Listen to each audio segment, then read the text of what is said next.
કેમ છો મિત્રો? મજામાં? સ્વાગત છે તમારું આયુર્વેદિક હેલ્થ લાઈફ ચેનલમાં. આજે આપણે એક એવી વનસ્પતિ વિશે વાત કરીશું કે તેનાથી અનેક ફાયદા થાય છે.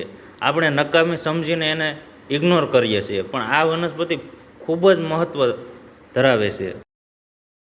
મિત્રો, આ વનસ્પતિનું નામ છે ખેર. આયુર્વેદ અનુસાર ખેર એક ઉત્તમ તુરા રસવાળી ઔષધિ માનવામાં આવે છે. તુરો રસ રક્તસ્તંભક, રક્તસ્ત્રાવને અટકાવનારો, કફને છૂટો પાડી બહાર લાવનારો, રક્ત શોધક અને રક્ત વિકારના રોગોમાં હિતકારી ગણાય છે. કુષ્ઠ રોગ, ખસ, ખરજવું જેવા અનેક રોગોમાં તેનો ભરપૂર માત્રામાં ઉપયોગ કરવામાં આવે છે. મિત્રો, તમારા ઘરની આસપાસ કે બહાર રોડ પર ઉગી નીકળતો ખેર નામનો વનસ્પતિ છોડ તમે માત્ર જંગલી ઝાડ સમજીને ઇગ્નોર કરો છો. શું તમે જાણો છો એ એક ઔષધિ તરીકે ઉભરી આવે છે? મિત્રો, ખેર ચામડીના રોગોનું અક્ષર ઔષધિ માનવામાં આવે છે. ચામડીના રોગોમાં તેનો ઉપયોગ ઉત્તમ પરિણામો પ્રાપ્ત થાય છે. ચામડીના કોઈ પણ વિકારમાં ખેરની ચાલનું અડધી ચમચી જેટલું ચૂર્ણ સવારે, બપોરે અને રાત્રે નિયમિત પાણી સાથે લેવાથી ચામડીના રોગોમાં પણ રાહત થાય છે. મિત્રો, કોઈ પણ વ્યક્તિને ચામડીનો રોગ સર્વ શરીરમાં ફેલાયેલો હોય તો ખેરની ચાલનો ઉકાળો બનાવીને ઉકાળાને નાહવાના પાણીમાં મિક્સ કરીને તેનાથી સ્નાન કરવું જોઈએ. તેનાથી ચામડી ઉપરના કોઈ પણ રોગમાં રાહત થાય છે અને રોગ ધીમે ધીમે મટી પણ જાય છે. જો તમારા શરીર પર કોઈ ભાગ દૂષિત થયો હોય તો તેમાંથી રસી, પરવું, લોહી જમા થતા હોય તો તે ભાગને ખેરની ચાલના ઉકાળાથી નિયમિત ધોવો જોઈએ. તેનાથી બેક્ટેરિયા રહિત થાય છે અને ધીમે ધીમે રૂઝ પણ આવી જાય છે.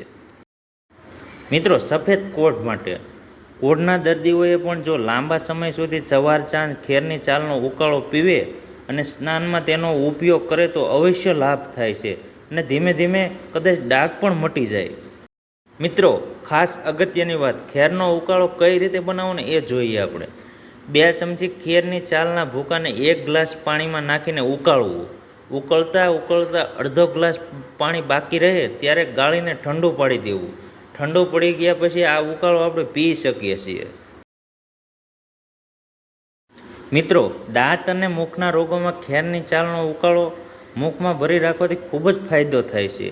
દાંત હલતા હોય, દાંતમાં કળતર થતી હોય, મુખમાંથી દુર્ગંધ આવતી હોય, દાંત અને પેઢામાંથી રક્તસ્રાવ થતો હોય, તેમણે ખેરનો ઉકાળો 4 થી 5 મિનિટ નિયમિતપણે ખેરના ઉકાળાથી કોગળા કરવા જોઈએ.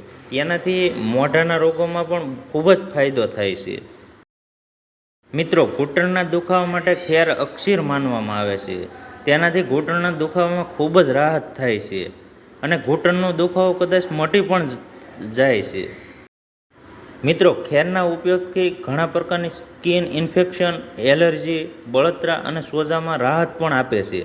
ખેરની પેસ્ટ લગાડવાથી ફોડલી, દાદ અને ખંજવાળ જેવી અનેક સમસ્યાઓ દૂર થાય છે અને સ્કિન ઇન્ફેક્શનમાં પણ રાહત આપે છે, એલર્જીને દૂર કરે છે અને સોજામાંથી પણ મુક્તિ આપે છે.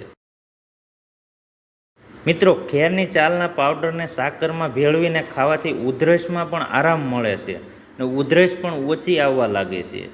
હળદર અને કાથાના પાવડરને સાકર સાથે લેવાથી જૂની ખાંસી પણ મટી જાય છે.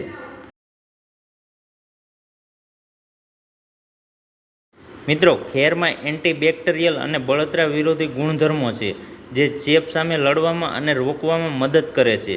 ખેરની ચાલની પેસ્ટ ઈજા પર લગાવવાથી ઘા ઝડપથી રૂઝાય છે અને ચેપ ફેલાવાનું જોખમ પણ ઓછું થાય છે.